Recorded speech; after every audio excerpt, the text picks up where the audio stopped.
Hi everyone, I'm Francis. You're welcome to the Trilinear Math. In today's lecture, the problem before us here is to find the derivative of sine x using the definition of derivative, or you can also say using first principle. Let's get into it. So we'll have on the board, given sine x, use the definition of derivative to find f prime. So working. So what we need to do first, is to write the definition of derivative, which is limits as change in x approaches 0, f into bracket x plus change in x minus f of x over change in x. Okay, now the next thing for us to do is to express what's f into bracket x plus change in x of the given function. It's sine into bracket x plus change in x. We'll bring down the minus. F of x is given as sine x over change in x. Now what's the next step?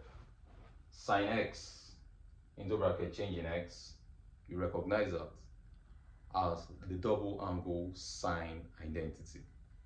So we use that identity here.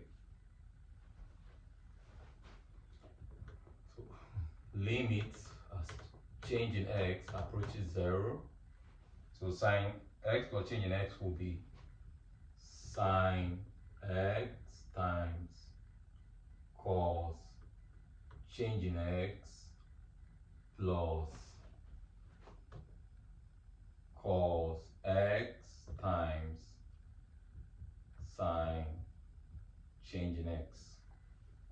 We'll bring down our minus sine x all over change in x. Okay, now over change in x. Now take a look. What do we have at the top here? At the top here, we can factor out, there is a common factor here. We have sine x here, we also have sine x here. So I can factor that out. Lim as change in x approaches 0. When I factor that out, I have sine, okay, into bracket cos change in x, will be left with minus 1 here over change in x. Then plus this is left, and now I can take this change in x, split it in between this plus here. So now I'm left with we're left with cos x times sine change in x, okay, over change in x. Now take a look.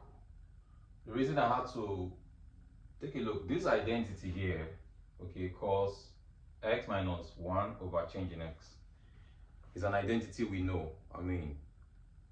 We've proved it here, and you recognize that this identity here, it all equals to 0, okay?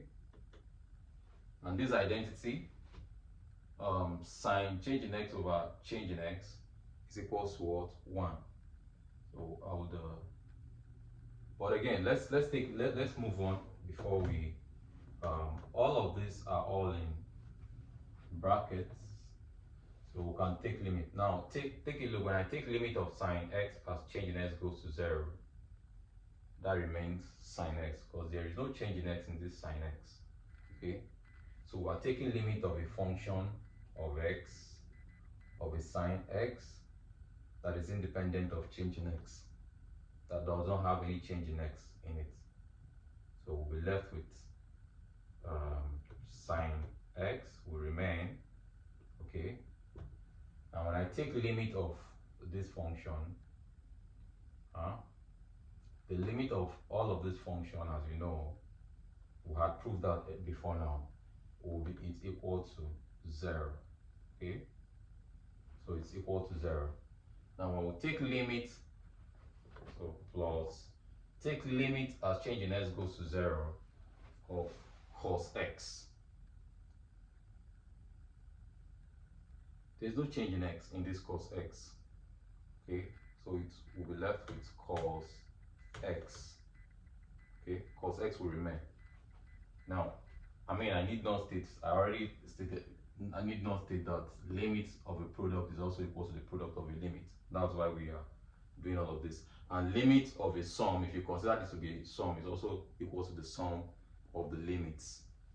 So now take limit as change in x approaches 0 of sine change in x over change in x. You also recognize that that's an identity and it's equal to 1. So therefore sine change in x times 0 is 0.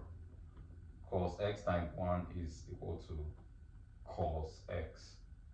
Therefore, our f prime of f of x, or sine x prime, is equal to what? Cos x.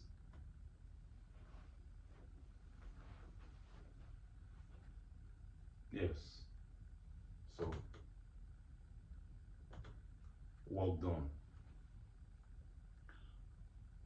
The next topic, or the next problem we'll solve will be to find the derivative of cos x, also using the definition of derivatives. At this point, I'll thank you all for watching. Please keep sharing, subscribe. For those of you who haven't subscribed to our channel, it costs you nothing. And also, there's also a paid subscription for those who want to get exclusive content. You're also welcome to, it's the subscription here, has been slashed down from $1 to about $0.50. So you could subscribe to up to a month or a year and all that. But I can assure you, you're bound to get some, very, very exclusive content. Thank you all for watching, and I'll see you in the next one. Bye.